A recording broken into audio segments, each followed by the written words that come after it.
So welcome to the UU204 Flexi School. We're going to be boarding the Vaka today. So your tutorial groups will all be referred to as Vaka groups, as canoes. Your tutors will be referred to as your Vaka leaders, who will steer you through this journey to make sure that you get to the final destination. And of course, we hope that you will all pass, and that it's going to be a pleasant journey that you find interesting.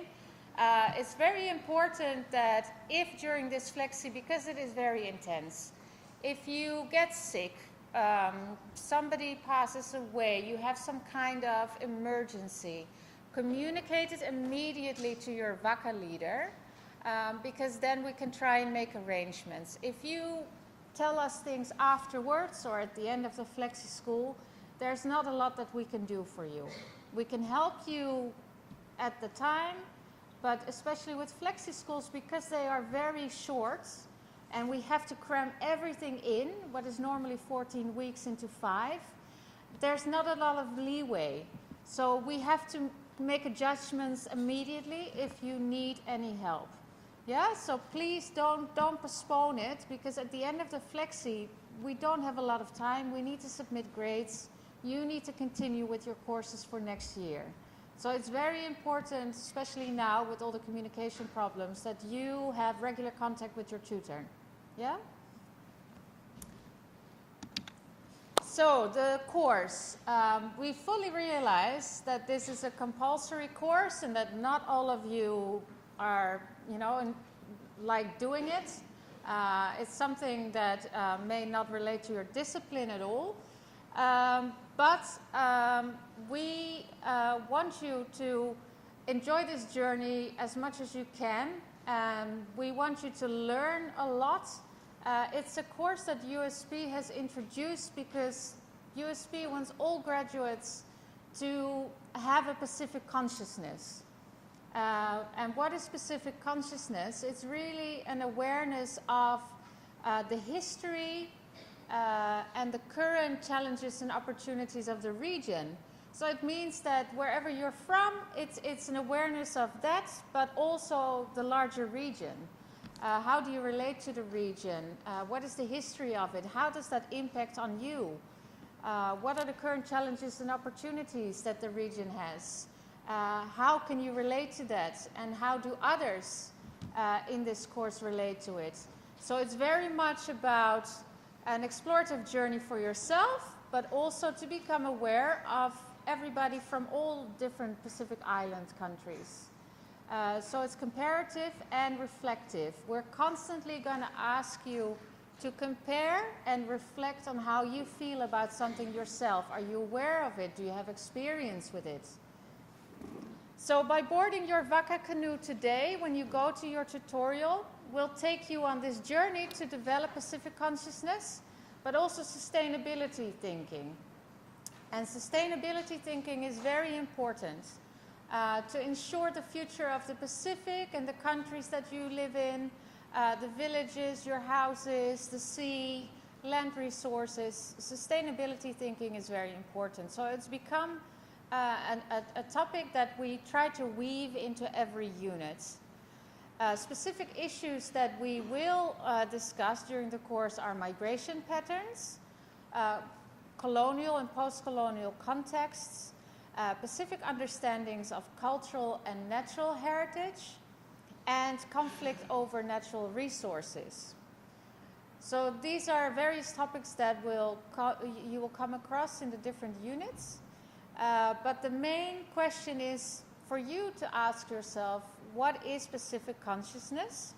What is sustainability, and why is this important? So throughout the course, it's good to reflect on these questions. And also, what does it mean to you to be a Pacific Islander? And who is a Pacific Islander? Especially in the current globalizing world and multicultural societies in the Pacific, it's important for you to think about this question and discuss it in the tutorials, and think about it with the help of the literature that we'll provide. And hopefully when the system is up again, we have a lot of video material as well that we'll want you to watch.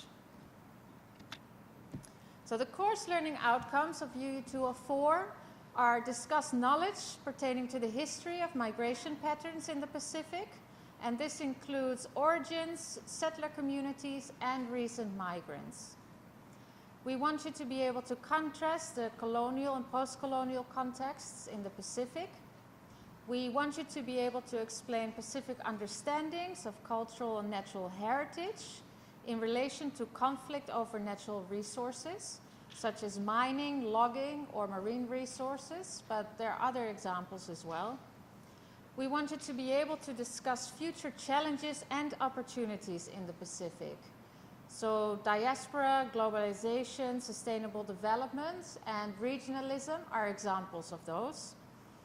We also want you to be able to critically discuss what it means to be a Pacific Islander today and in the future to you, to yourself.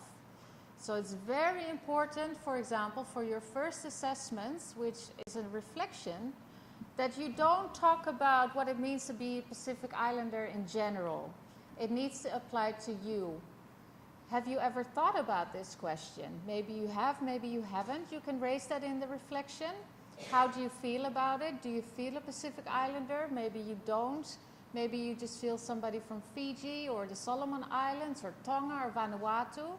So we want you to start thinking about this. So what is the structure of this Flexi School? It's similar to the regular UU204 for those who have done it, but we had to squeeze it into less weeks. So week 1 will be unit 1. It's an introduction to the course, so that's today. And then later on you'll be talking about migration patterns in the Pacific, so origins, settler communities, and recent migrants. So you'll be discussing new literature every day. It's a very intense course, and you have to keep up, but that way, we'll be able to finish it all before the 5 weeks are over.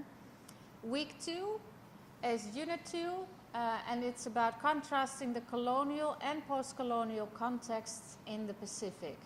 And being able to contrast is very important. We don't want you to just know about certain things. We want you to be able to compare. What was it like in the colonial times? What is it like now? What has impacted the times now from the colonial times, etc. Week 3 is about natural resource use and conflicts.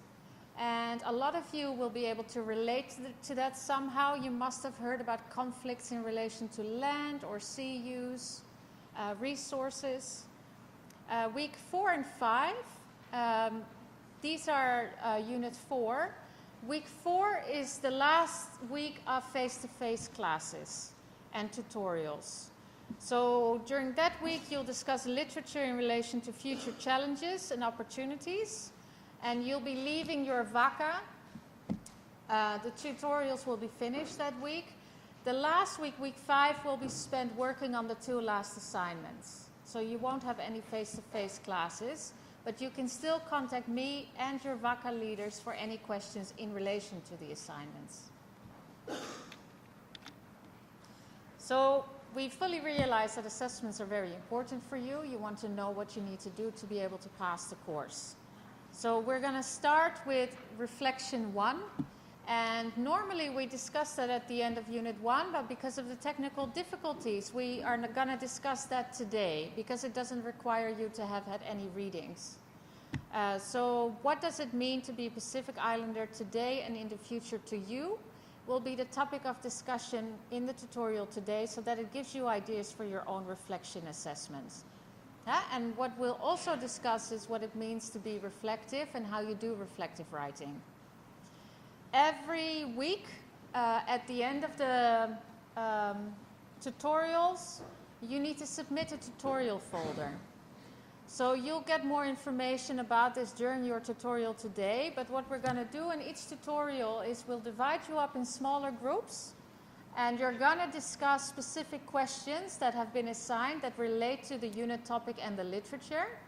And then within that group, you're going to make a summary, and at the end of the week, as a group, you submit the summaries of each day as a folder to your Vaka leader, and you're going to be assessed on that. So as a group, each member will then get the same grades. But the details will be explained to you later today. So that's instead of the discussion forums. If you have done UU204 before, you had to post and respond every unit. This is instead of that assessment. Unit 1 and 2 multiple choice test is at the end of Unit 2. So at the end of week 2, you'll have a specific time frame that you'll have access to that test. Again, depending on the technical difficulties, we'll have to keep you informed. If this test is not available online, we'll have to come up with a different kind of assessment. Then we have the critical reflective writing paper at the end of Unit 4. And that is a long paper, 2,000 words. Because it's long, we've given you week 5 to actually write that up. So week 4, Unit 4 is for tutorials. You'll have the tutorial assessments. And then the last week, you'll have time to write up. And that also means that in week 5, you'll have to reflect on your first reflection that you'll be discussing today and submit that at the end of week 5 too. So for those who have done UU204 before, or at least this last semester, we had a video reaction paper as one of the assessments. That has now become part of a tutorial activity.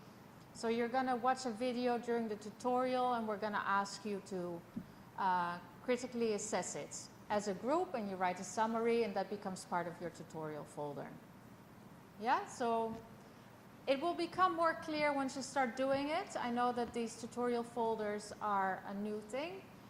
We've done it before last year, and it worked really well. So we'll see how it goes, especially now with the technology that's lacking. It's actually really a good method because it doesn't require you to submit anything on drop boxes. So boarding the Vaka. This is a very important term. We're using a lot of seafaring terminology in this course, and there's a specific reason for it. Aside from wanting graduates to have Pacific consciousness when they graduate, USP is also very ahead in decolonizing education. How can we make the academia more Pacific? From a Pacific point of view, it's a very Western institution. So we're always trying to find ways, especially here in the Pacific as a regional institution, to make it more Pacific. And one way that we're doing that in UU204 is by using a canoe model metaphor that was introduced by Teresia Teaiwa. And the classroom as metaphorical canoe is a way to explain to you the significance of cooperative learning and the structure of the course. So it's very important that you all work together, you discuss, because that generates specific consciousness. You get to know other viewpoints, you can express yourself. It requires you to work together. And instead of saying you have a tutor and I'm the course coordinator, we talk about Vaka leaders, to have a more cooperative approach to the whole course. It's important that we all communicate together, that we work together, so that we can get from the start point to the end point of the journey. So we're using a seafaring idea because when you want in travels to get from one place to another, you need to work together, you need to listen to the captain, but you also, the captain needs to listen to everybody on the boat. You all need to work together to get to your end destination. So that's the setup of the course.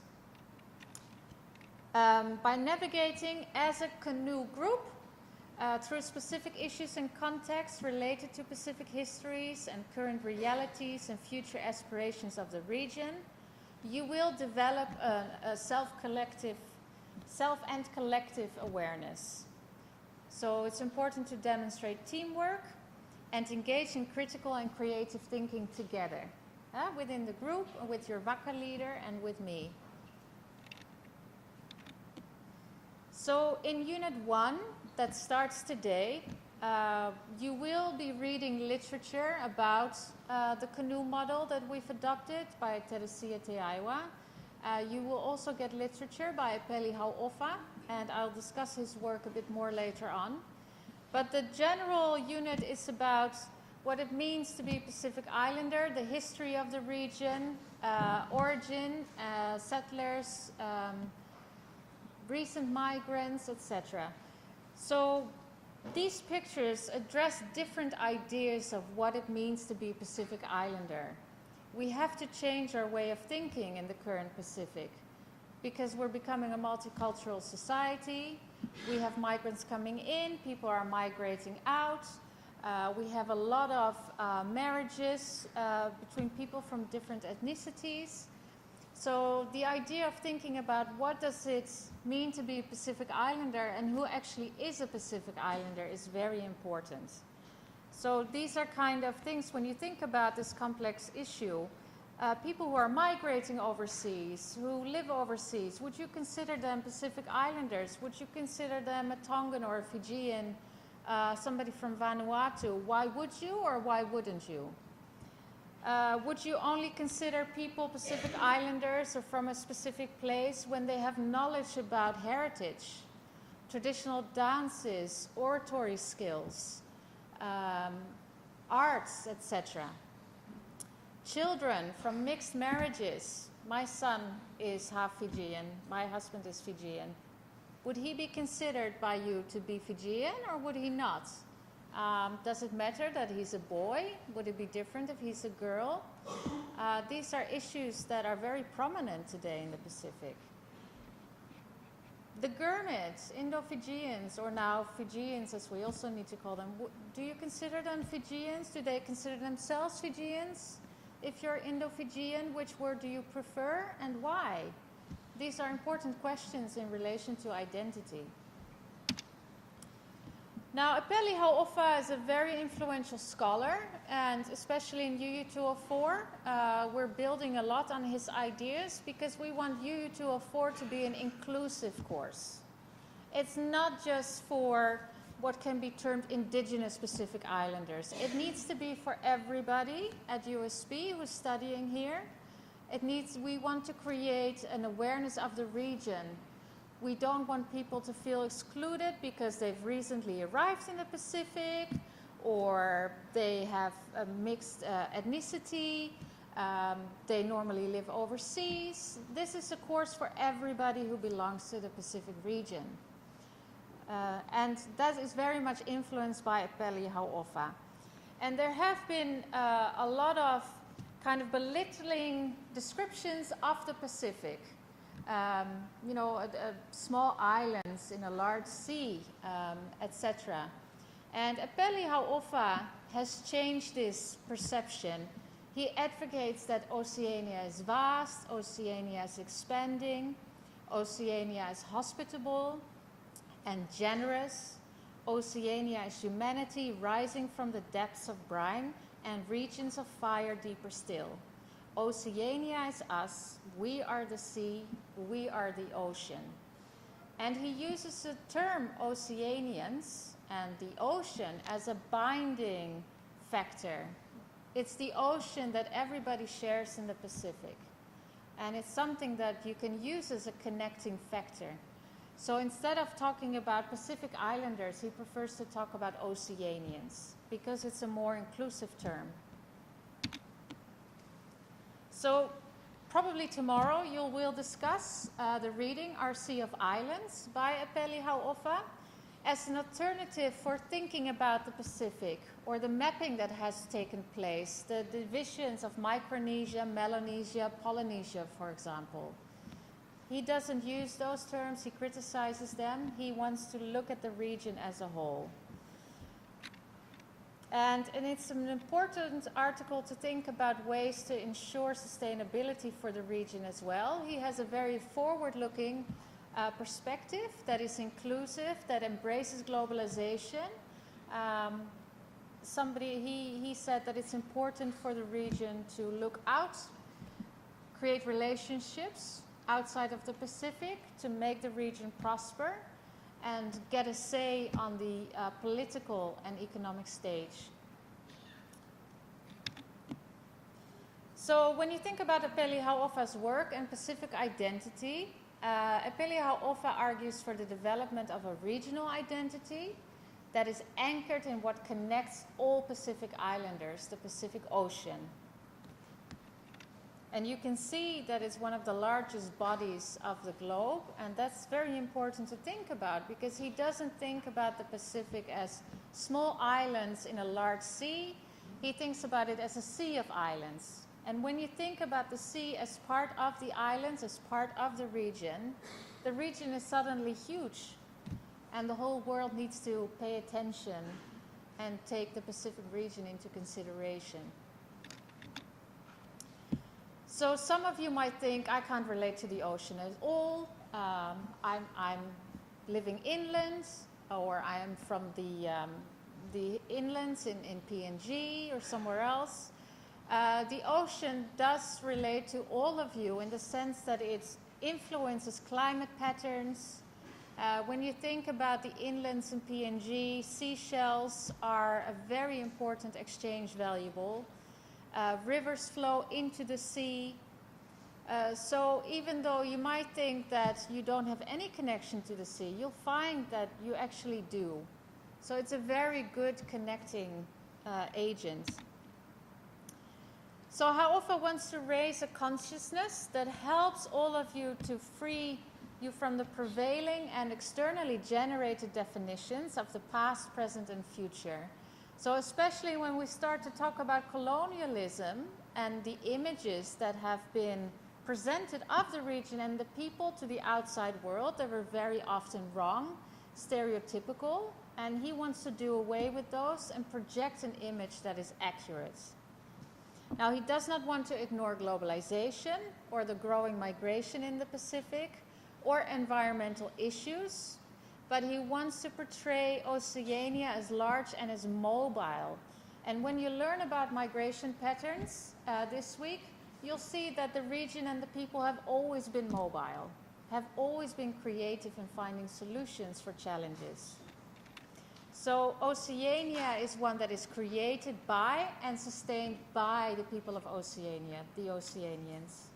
So he has a very forward-looking and an inclusive vision that includes both indigenous and non-indigenous Pacific Islanders.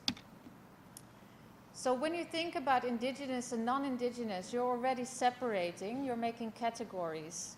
And Epelia Hau'ofa is trying to challenge this idea. So who are Oceanians? You need to let go of the indigenous and the non-indigenous. It's more about belonging, being from. Where do you belong? Where are you from? Instead of where are you born? Where's your passport from? Etc. So it's important for you to ask yourself, when you think about this inclusive view of Apeli Hau'ofa, can I still be Fijian? Can I still be Ni Vanuatu? Can I still be Tongan? These are important questions that definitely should not be ignored. So you need to find a way of merging these. Can they be merged, or is there a conflict there? So it's very important in the course U204 that we are not trying to impose answers on you. You need to think about them. And basically, no answer in relation to this question is wrong. They are personal answers to a very complex topic. And as long as you make a good argument, we can see that you have thought about it, then you've done a good job. So this idea of belonging instead of being from is very important. Epeli Hau'ofa appreciated the difference between indigenous and non-indigenous Oceanians, but also thought that the possibility of thinking about belonging to Oceania is more important than being from. So according to Epeli Hau'ofa, an Oceanian is someone who has lived in the Pacific, cares deeply about the region, and is deeply committed to it. So according to Epeli Hau'ofa, I could refer to myself as an Oceanian, for example. I'm married to a Fijian, I live here, I teach at the university, my son is half Fijian. We came here so that he can get to know the family and the language, etc. But as I said before, it's important to think yourself, do I feel like one? Could I feel like one? I, for example, feel more like a Dutch person. Even though I'm married to Fijian, my son is half Fijian, I don't see myself as an Oceanian. I somehow cannot relate to it. And that's fine too. So again, there's no right or wrong answer. It's just we want you to think about these things. So it is important to think about what is more important, belonging or being from. Because it does open up the possibility for new relations and more inclusivity. So how OFA wants Oceanians to develop a strong and independent region, and this is also referred to as regionalism, working together towards common goals. And this would empower Oceania by working towards goals and threats that are faced by the region, and hopefully ensure sustainability of the region. So when you think about the climate change conferences now that Fiji is very much involved in, and the cooperation that is required from other Pacific countries to work together towards this, that is something that you can refer to as regionalism. The working together, Pacific Island Forum, Melanesian Spearhead Group, etc. These are all forms of regionalism, coming together to fight for common goals and face threats to the region. So there are quite a lot of threats that, for the sustainability of the region. We have garbage islands at the moment in the ocean. Because of the currents, they all collect together the garbage and they are huge. These are threats to the Pacific region, to life in the ocean. There are the effects of nuclear testing that are still present, bleaching of coral reefs. We have seabed mining. There are rising sea levels. So there are quite a lot of threats. And then there's also, of course, what is by some considered as a threat, but not by all, the contemporary growing multicultural society. So it's important to be aware of the historical and cultural traditions of the Pacific region, to think about a regional identity and think about a more inclusive identity to deal with this growing multicultural society. And that's where the belonging and the coming from comes in to think about. So would you exclude people whose ancestral heritage is somewhere else, or those who grow up in non-traditional environments such as urban areas or overseas? Or would you not? And why? So Hau'ofa argues that the ocean that surrounds us is the only entity that everybody in the Pacific region or Oceania shares. So the term Pacific Islands region refers to an official world of states and nationalities. But he says that for his part, anyone who has lived in our region and is committed to Oceania is an Oceanian. So this view opens up the possibility of expanding the region progressively to cover larger areas and more people than is possible under the term Pacific Islands region. So we have to search for appropriate names for common identities that are more accommodating, inclusive, and flexible than what we have today. But again, you might disagree, and that's okay too. We want you to think about these things.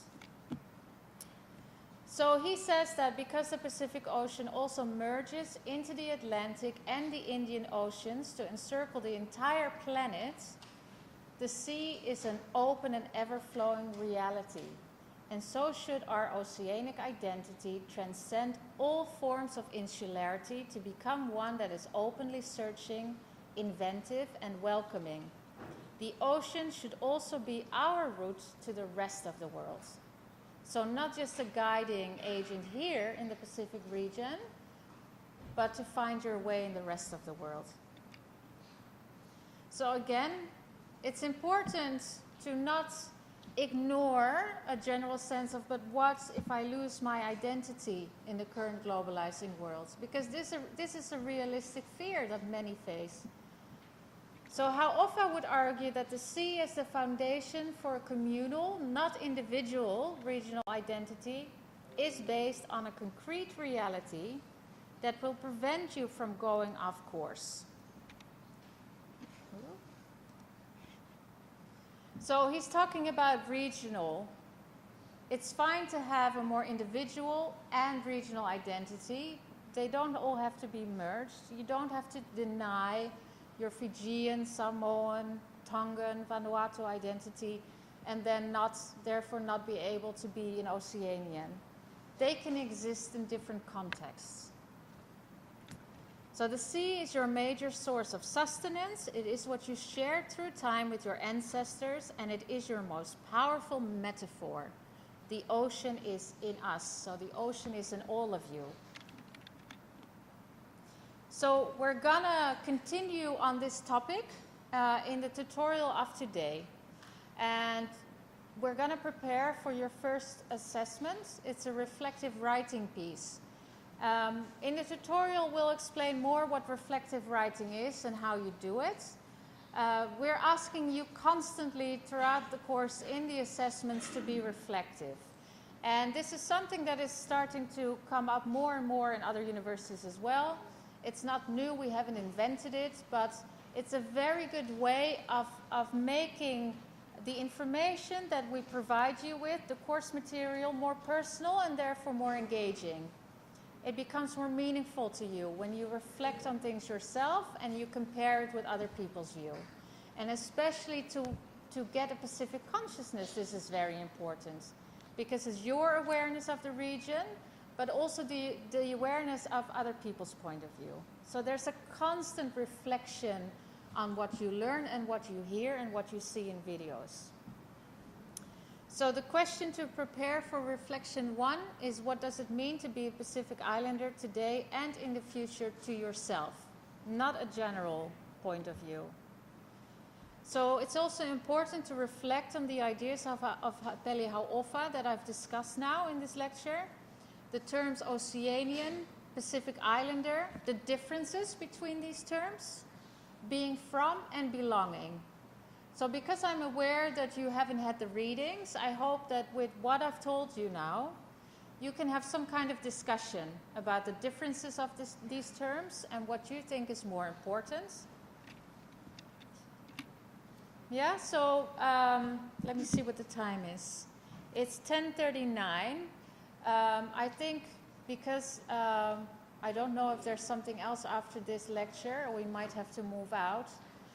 If we can get all the tutors here on the stage, I'll introduce them to you, all the Vaka leaders. And before you, don't, because I need you.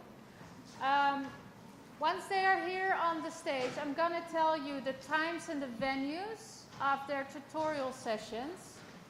And we're going to have to kind of put you in a group here now. So once they are here on the stage, you all need to divide yourselves in these groups. And before you wrap up, because it's all going to be very loud and chaotic, there are different tutorial times and different tutorial venues.